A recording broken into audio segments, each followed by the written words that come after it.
welcome to another video. In today's video, I'm going to be talking about one of my favorite cameras in my collection. This is a 1960 Anscomark M. This camera was made in very small quantities, apparently, by Ricoh, actually, for Ansco in 1960. And to my eye, this is one of the most beautiful cameras that I own. Now, I know the styling is probably not to everyone's tastes. It is very unique. Let me take it out of its case here and you can see what I'm talking about. So the camera has a very early 1960s styling to it. Very angular. It's got kind of a mid-century modern look to it. Not to overuse that term, which often gets overused, but if any camera meets that standard, it's certainly this one. Now, the camera, again, was made by Ricoh in Japan for Ansco. And Ansco, by 1960, was really starting to struggle, trying to compete against Kodak. So this camera really represented maybe one of their last big moves to try to recapture market share from Kodak. It is actually a really nice camera, and unfortunately it is so nice that it was kind of priced itself out of the market. So in 1960, this camera sold for $160, which in today's dollars is about $1,700, so definitely a very expensive camera.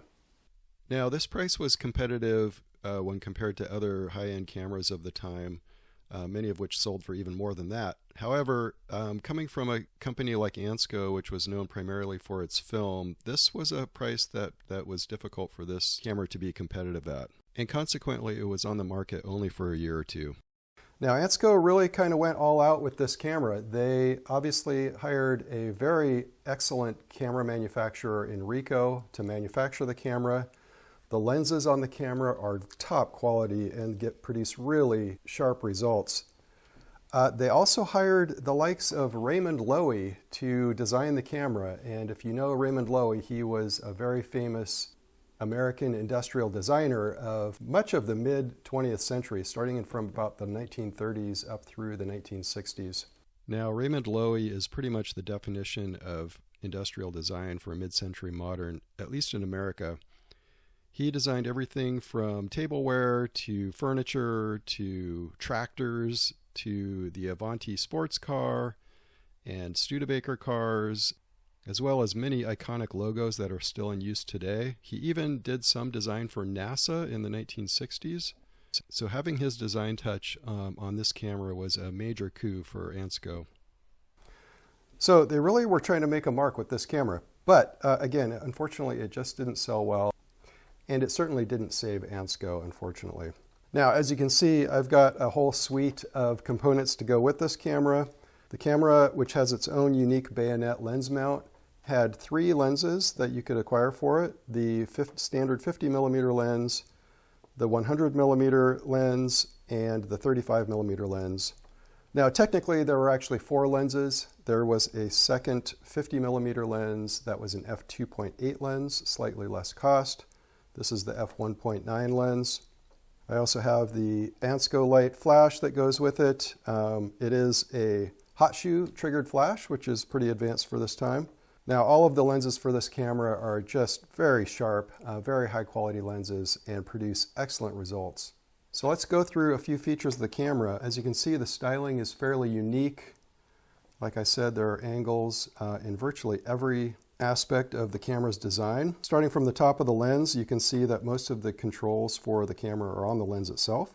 So, of course, the focus ring here. And next we have the aperture selector on a separate dial. And then the next ring in is the shutter speed indicator. Now, this was cleverly designed so that you could actually grab the shutter speed and the aperture together and move them simultaneously, and they would stay in sync with one another for the same exposure value. And then the last ring at the very inside of nearest the camera body is the flash selector and self-timer, and that is actuated by pressing this button on the ring here. Now, it is a rangefinder camera, so the rangefinder system, of course, is up here behind these windows, and it has a superimposed bright line frame in the viewfinder so that you can see what the camera is going to take a picture of. Now, interestingly, the camera actually includes 3 bright line frames for each of the 3 standard focal lengths here. So it has one bright line frame for the 100 millimeter, one for the 50 millimeter, and one for the 35 millimeter. And to help you remember which one is which, they are color coded. So if you look at the 100 millimeter lens, for instance, it has a red ring around the outside of the lens. The 50 millimeter lens has a white ring, and the 35 millimeter lens has a green ring. And if you look through the viewfinder, you will see that each of the viewfinder bright line frames is color coordinated to match those lenses. Now, if we start going around the camera to look at some of the controls, on the top of the camera, we have the obviously the film rewind knob in the traditional position, the hot shoe flash in its traditional position, film plane indicator mark, and then the light meter over here to the right. Now, the light meter is coordinated with both the aperture ring and the shutter speed ring. So as you move both of these rings, the little match needle dial moves up and down. So you simply point the light meter at your source and then line up the match needle with the little ring. Now, let's move to the front of the camera, because the next thing to talk about is the light meter itself. The light meter is actually hidden behind the Anscomark M emblem. So this panel flips up, and there's a tiny little switch here on the side that flips that up. So you push that down, the little panel pops up, and then you can see the light meter behind it is taking a reading. And then when you're done, you just push that back down and it clicks into place. This is actually very handy for these old cameras because it is a selenium meter, and so obviously with time, selenium meters tend to wear out. But if they're covered, like they are automatically in the Anscomark, they will last a lot longer. The meter in this camera does work. Unfortunately, the coupling between the lens and the match needle ring is a little stuck, so I can't use it right now, but the meter itself does work. Now, continuing to the rest of the controls on the front of the camera, one other interesting feature is the location and design of the shutter release button. You can see it's kind of a triangular 60s era angular design, which looks interesting. It's also quite comfortable to hold right there while you're looking through the camera. So the position, even though it looks awkward, it's actually quite comfortable. The last interesting aspect of the shutter release button is that the socket for the shutter release cable is actually on the bottom of the button. So you screw your cable in there, and then as you're pushing the cable release, you're actually pulling down the shutter release button itself. And then the other feature on the front of the camera here is, of course, the PC socket for external flash. If you do not have a hot shoe flash unit, you can plug it in here. Now, let's go to the bottom of the camera. This is another kind of unusual feature, which is that the film wind mechanism is actually on the bottom of the camera. So when you're taking a picture, you simply, again, you're holding it like this, and quite naturally, your thumb just drops down to the bottom of the camera. You pull the lever out, wind in one short little stroke, and you are ready to shoot. So other features on the bottom of the camera are the rewind release switch, and of course the tripod socket, and lastly the rear door release switch here. Now let's move to the back of the camera, and again, kind of unusual features to talk about here. First is setting the film speed, which is achieved with this dial, and the film speed range is from ASA 6 all the way up to ASA 800, so quite a range for that era. The other thing to talk about back here is the frame counter, which is on the back of the camera and is actually actuated via a lever that's on the inside of the film door. Very unusual. So if I open up the back, you can see there's a little switch here, and there's another switch on the film sprocket shaft. That catch on the film sprocket shaft catches on this little switch and advances the frame counter. Very unique. Now, again, I just love the looks of this camera. I know it's not a style that will appeal to everyone, but I find it a very attractive camera, and on top of that, it produces excellent results, which I can't wait to share with you. So let's talk about how to interchange the lenses. There's a little switch on the bottom of the lens mount. You pull that, and at the same time simply twist the lens, and it comes right off the mount. Now again, this used a unique bayonet mount that only mounts these 3 lenses, and you can see the shutter is actually in the camera, it's not in the lens. So the shutter stays behind, and then what you're actually changing is the lens elements and the associated aperture. Now a couple things to note here. There's a very thin pin that sticks out right there, and that pin tells the camera what aperture has been selected. There's also another little pin down here, and that pin coordinates the lens focus with the rangefinder focus. And then to mount a different lens on the camera, you simply take the lens.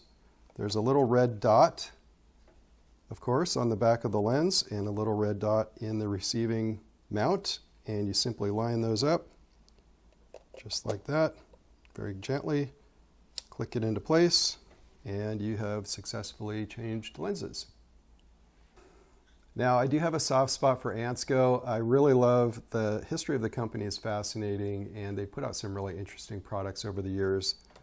They made some great film when they were around, which I love using now. Even though it is all old and expired, it still can produce great results. The history of Ansco is very convoluted, and frankly, there's a lot of misinformation on the internet about the history of Ansco. I do hope to do a video on the history of Ansco sometime soon, so stay tuned for that. But in the meantime, let's go out and shoot with the Anscomark M.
So how did this remarkable camera come to be? Well, in the late 1950s, Riken Optical, which was producing copy machines at that time, had approached GAF, the parent company of Ansco, about using GAF's copyrighted process for a dry copying system. In trade, Ansco asked Riken to develop the camera that would become the Anscomark M. Interestingly, the Ricoh website mentions that the most difficult part of developing the camera for Ansco was to satisfy the styling that was developed by Raymond Loewy. The only way they were able to do this was by using aluminum stamping, which apparently is very uncommon for use in cameras. The Ricoh website also notes that this camera was the first camera developed in Japan to include a needle-type exposure meter linkage. So what are my final conclusions on this camera? Well, for starters, it's an absolutely beautiful camera, at least in my eyes. It takes exquisite pictures. It's just really well made, made by Ricoh again. But even the best cameras can't solve all problems for all camera manufacturers, and unfortunately this camera did nothing to change the course of Ansco's history. But I'm very glad that they made this camera, and it still stays with us today, and I am excited to continue using it. That's it for this video, and stay tuned for more in coming months. Thanks for watching.